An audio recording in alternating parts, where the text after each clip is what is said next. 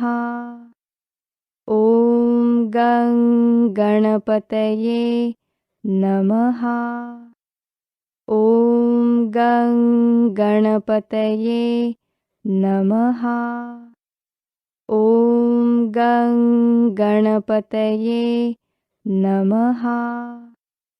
ॐ गं गणपतये नमः।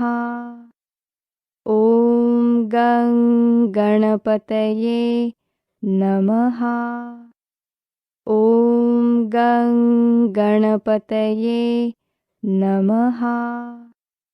ॐ गं गणपतये नमः। ॐ गं गणपतये नमः। ॐ गं गणपतये नमः। ॐ गं गणपतये नमः। ॐ गं गणपतये नमः। ॐ गं गणपतये नमः। बच्चों, नामस्मरण करने से मन आनंदी हो जाता है, शांत हो जाता है ना? तो आपको भी ये नामस्मरण करके कैसे लगा, ये आप चैट बॉक्स में अवश्य डालिए। चलिए फिर अब आज की आदर्श कृति क्या है, ये हम देखते हैं। कल के हमारे संस्कार वर्ग में हमने कुछ स्वभाव दोष और उनके दुष्परिणाम क्या होते हैं, ये जानकर लिया था। अब सभी बच्चों को ऐसे लग रहा है ना कि हमें भी ये स्वभाव दोष दूर हटाने हैं। तो इसके लिए हम क्या प्रयास करें, ये कैसे दूर जाएंगे स्वभाव दोष? तो यही आज हम सीखने वाले हैं। तो इस प्रक्रिया को बोलते हैं स्वभाव दोष निर्मूलन प्रक्रिया। और ये प्रक्रिया सनातन संस्था के जो संस्थापक है परात्पर गुरु डॉक्टर जयंत आठवले जी, तो इन्होंने इस पर पूरा संशोधन कर, अभ्यास कर ये प्रक्रिया निर्माण की है। और इस प्रक्रिया के कारण बहुत से लोगों को इसका लाभ भी हो रहा है।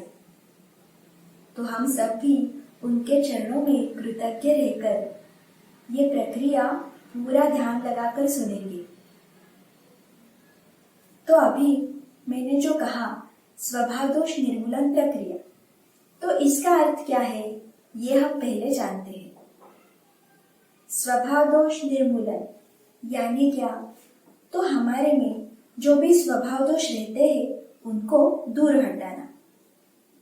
और ये दूर हटाने के लिए उचित पद्धति से और नियमित स्वरूप से जो भी प्रक्रिया हम करते हैं तो उसे बोलते हैं स्वभाव दोष निर्मूलन प्रक्रिया। सभी बच्चों के ध्यान में आया ना? तो ये प्रक्रिया हम कृति में लाएंगे, ये बात तो ठीक है, परंतु उसके पहले इस प्रक्रिया का महत्व क्या है वो तो हमें पता होना चाहिए ना। क्योंकि जब भी हमें किसी वस्तु का, किसी बात का महत्व हो तो वो हम अच्छे से कृति में ला सकते हैं।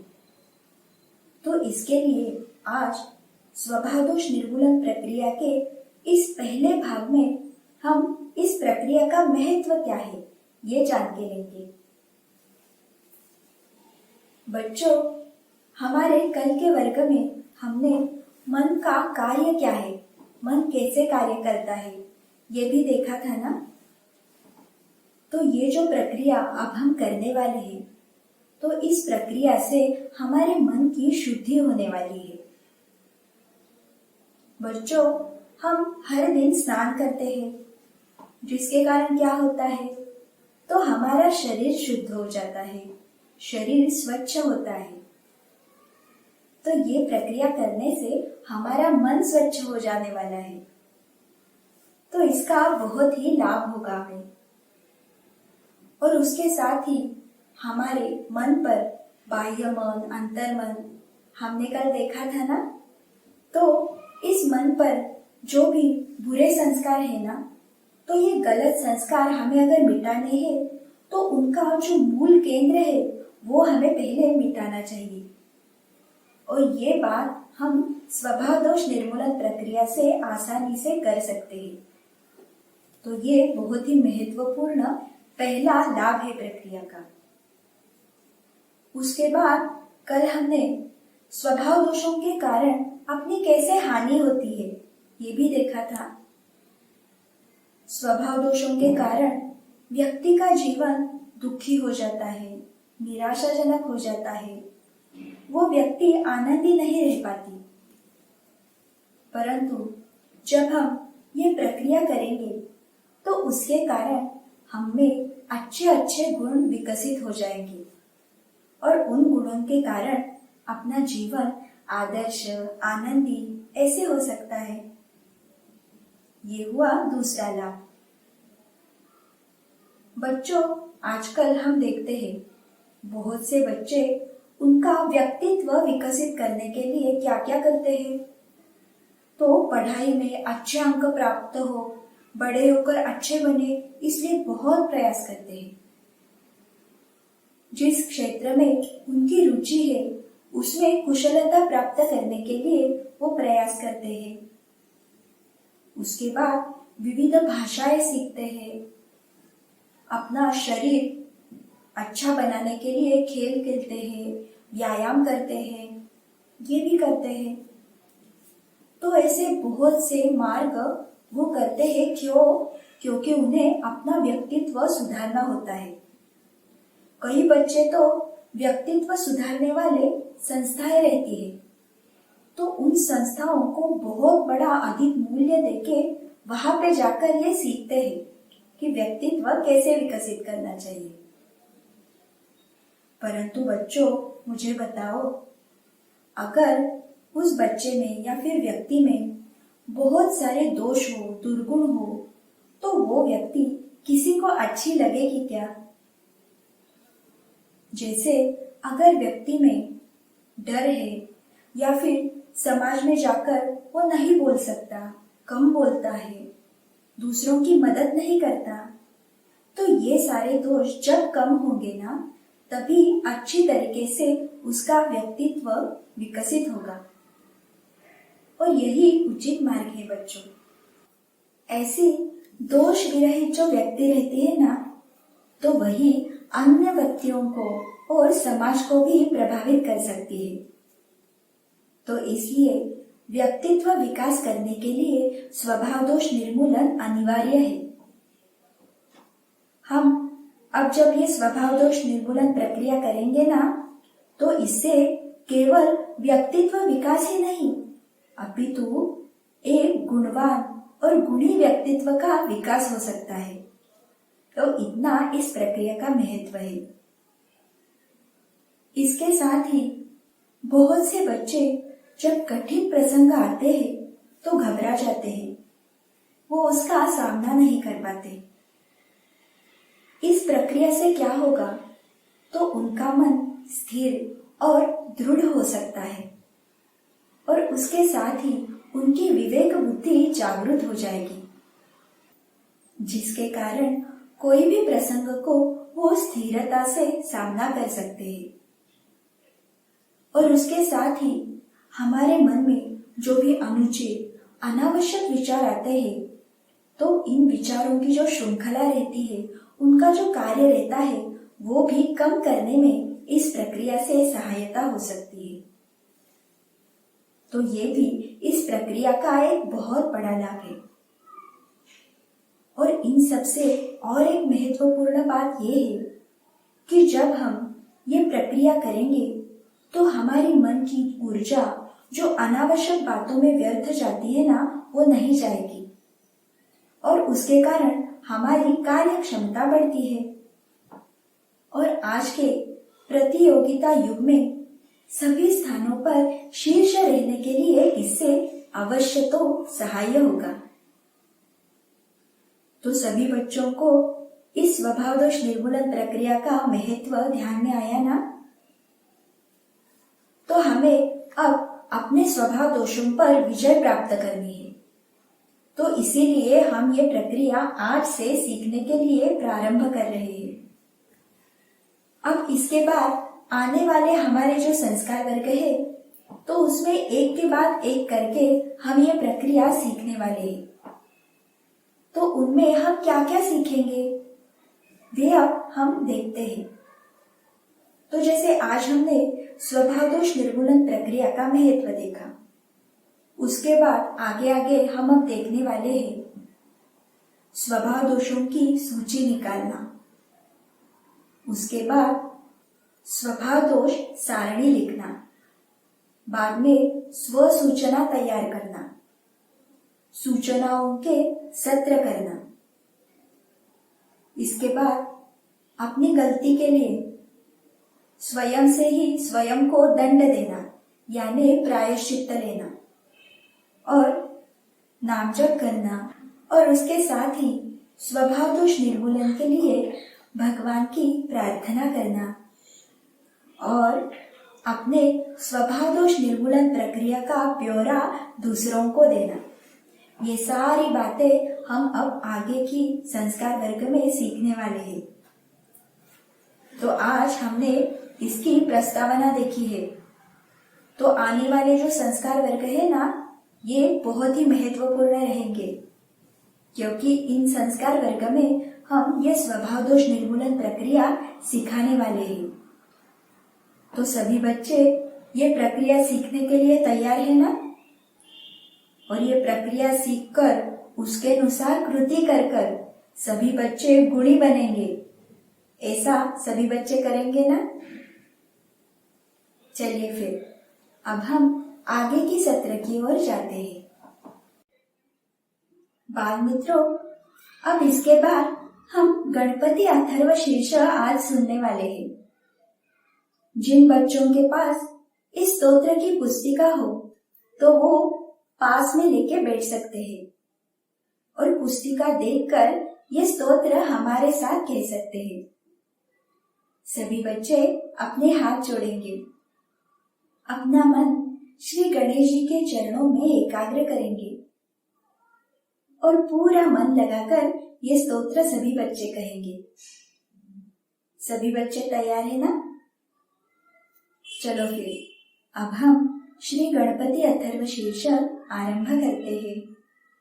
ओम भद्रं कर्णेभिः शृणुयाम देवा, भद्रं पश्येमाक्षभिर्यजत्राः, स्थिरैरङ्गैस्तुष्टुवांसस्तनूभिर्व्यशेम देवहितं यदायुः। ॐ स्वस्ति न इन्द्रो वृद्धश्रवाः, स्वस्ति नः पूषा विश्ववेदाः, स्वस्ति नस्तार्क्ष्यो अरिष्टनेमिः, स्वस्ति नो बृहस्पतिर्दधातु। ॐ सहना भवतु सहनौ भुनक्तु सह वीर्यं करवावहै, तेजस्विनावधीतमस्तु मा विद्विषावहै। ॐ शान्तिः शान्तिः शान्तिः। ॐ नमस्ते गणपतये, त्वमेव प्रत्यक्षं तत्त्वमसि, त्वमेव केवलं कर्तासि, त्वमेव केवलं धर्तासि, त्वमेव केवलं हर्तासि, त्वमेव सर्वं खल्विदं ब्रह्मासि, त्वं साक्षादात्मासि नित्यं। ऋतं वचमि सत्यं वचमि, अवत्वं माम् अववक्तारम् अवश्रोतारम् अवदातारम् अवधातारम् अवानूचानमवशिष्यम् अवपश्चात्तात् अवपुरस्तात् अवोत्तरात्तात् अवदक्षिणात्तात् अवचोर्ध्वात्तात् अवाधरात्तात् सर्वतो मां पाहि पाहि समन्तात्। त्वं वाङ्मयस्त्वं चिन्मयः, त्वमानन्दमयस्त्वं ब्रह्ममयः, त्वं सच्चिदानन्दाद्वितीयोऽसि, त्वं प्रत्यक्षं ब्रह्मासि, त्वं ज्ञानमयो विज्ञानमयोऽसि। सर्वं जगदिदं त्वत्तो जायते, सर्वं जगदिदं त्वत्तस्तिष्ठति सर्वं जगदिदं त्वयि लयमेष्यति सर्वं जगदिदं त्वयि प्रत्येति त्वं भूमिरापो नलो निलो नभः त्वं चत्वारि वाक्पदानि त्वं गुणत्रयातीतः त्वं देहत्रयातीतः त्वं कालत्रयातीतः त्वं मूलाधारस्थितोऽसि नित्यं त्वं शक्तित्रयात्मकः त्वां योगिनो ध्यायन्ति नित्यं त्वं ब्रह्मा त्वं विष्णुस्त्वं रुद्रस्त्वमिन्द्रस्त्वमग्निस्त्वं वायुस्त्वं सूर्यस्त्वं चन्द्रमास्त्वं ब्रह्मभूर्भुवस्वरों गणादिं पूर्वमुच्चार्य वर्णादिं तदनन्तरम् अनुस्वारः परतरः अर्धेन्दुलसितं तारेण रुद्धम् एतत्तव मनुस्वरूपं गकारः पूर्वरूपम् अकारो मध्यमरूपम् अनुस्वारश्चान्त्यरूपम् बिन्दुरुत्तररूपम् नादः सन्धानं संहिताः सन्धिः सैषा गणेशविद्या गणकऋषिः निचरुद्गायत्री छन्दः गणपतिर्देवता ॐ गं गणपतये नमः एकदन्ताय विद्महे वक्रतुण्डाय धीमहि तन्नो दन्तिः प्रचोदयात् एकदन्तं चतुर्हस्तं पाशमङ्कुशधारिणं रदं च वरदं हस्तैर्बिभ्राणं मूषकध्वजम् रक्तं लम्बोदरं शूर्पकर्णकं रक्तवाससं रक्तगन्धानुलिप्ताङ्गं रक्तपुष्पैः सुपूजितं भक्तानुकम्पिनं देवं जगत्कारणमच्युतम् आविर्भूतं च सृष्ट्यादौ प्रकृतेः पुरुषात् परम् एवं ध्यायति यो नित्यं स योगी योगिनां वरः नमो व्रातपतये नमो गणपतये नमः प्रमथपतये नमस्ते अस्तु लम्बोदरायैकदन्ताय विघ्ननाशिने शिवसुताय श्रीवरदमूर्तये नमः ॐ एतदथर्वशीर्षंयोधीते सब्रह्मभूयाय कल्पते स सर्वविघ्नैर्न बाध्यते स सर्वतः सुखमेधते स पञ्चमहापापात् प्रमुच्यते सायमधीयानो दिवसकृतं पापन्नाशयति प्रातरधीयानो रात्रिकृतं पापन्नाशयति सायं प्रातः प्रयुञ्जानो अपापो भवति सर्वत्राधीयानोपविघ्नो भवति धर्मार्थकाममोक्षं च विन्दति इदमथर्वशीर्षमशिष्याय न देयं यो यदि मोहाद्दास्यति स पापीयान् भवति सहस्रावर्तनात् यय्यं काममधीते तन्तमनेन साधयेत अनेन गणपतिमभिषिञ्चति स वाग्मी भवति चतुर्थ्या मनश्नं जपति स विद्यावान् भवति इत्यथर्वणवाक्यं ब्रह्माद्यावरणं विद्यात् न बिभेति कदाचनेति यो दूर्वाङ्कुरैर्यजति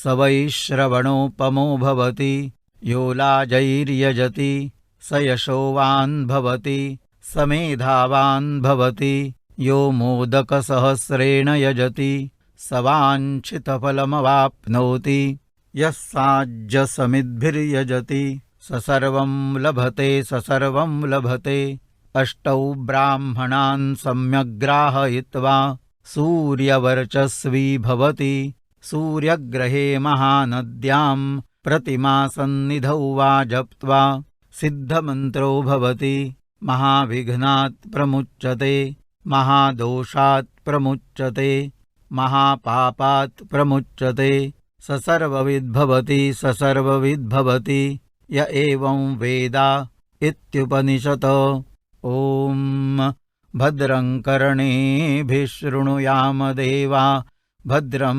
पश्येमाक्षभिर्यजत्राः स्थिरैरङ्गैस्तुष्टुवांसस्तनूभिर्व्यशेम देवहितं यदायुः ॐ स्वस्ति न इन्द्रो वृद्धश्रवाः स्वस्ति नः पूषा विश्ववेदाः स्वस्ति नस्तार्क्ष्यो अरिष्टनेमिः स्वस्ति नो बृहस्पतिर्दधातु। ॐ सहना भवतु सहनौ भुनक्तु सह वीर्यङ्करवावहै तेजस्विनावधीतमस्तु मा विद्विषावहै। ॐ शान्तिः शान्तिः शान्तिः। ये स्तोत्र सुनकर कितना अच्छा लगता है ना, क्योंकि इस स्तोत्र में भगवान श्री गणेश जी की बहुत सारी शक्ति रहती है। इसलिए घर पर भी हम ये स्तोत्र कहेंगे। और इस बाल संस्कार वर्ग में हम जो भी स्तोत्र नाम जप सुनते हैं, तो ये सारा अब आपको उपलब्ध हो सकता है, क्योंकि सनातन संस्था लेकर आई है सनातन चैतन्य वाणी ऑडियो ऐप। ये सारे स्तोत्र, श्लोक, आरती, नाम जप इस ऐप से आप एक बार डाउनलोड करेंगे तो उसके बाद बिना इंटरनेट के भी आप ये सुन सकते हो। ये ऐप मराठी भाषा में है, परंतु जो स्तोत्र श्लोक संस्कृत में है तो वो आप आसानी से सुन सकते हो और पढ़ भी सकते हो। ये सारे स्तोत्र और श्लोक उसका अभ्यास करके और शास्त्र शुद्ध पद्धति से कहे गए हैं। ये सारा वैदिक ब्राह्मणों द्वारा उच्चारण किया गया है। तो सभी आज ही गूगल प्ले स्टोर से डाउनलोड करें सनातन चैतन्य वाणी ऑडियो ऐप। बच्चों, तो अभी हम संस्कार वर्ग के आखिरी तक आ गए हैं। आज के संस्कार वर्ग में हमने मूर्ति पूजा का महत्व कहानी के द्वारा समझ के लिया, और उसके बाद आज की आदर्श कृति थी स्वभाव दोष निर्मूलन प्रक्रिया का महत्व। तो सभी बच्चों को ये सभी बातें याद है ना? तो ये सारा ज्ञान हमें भगवान के सिवा और कौन दे सकता है? चलिए फिर अब इसीलिए हम भगवान के चरणों में कृतज्ञता व्यक्त करेंगे। सभी बच्चे हाथ जोड़कर कृतज्ञता व्यक्त करेंगे। हे भगवान, आपकी ही कृपा से इस संस्कार वर्ग में हमें बहुत कुछ सीखने को मिला, इसलिए हम आपके चरणों में कृतज्ञ हैं।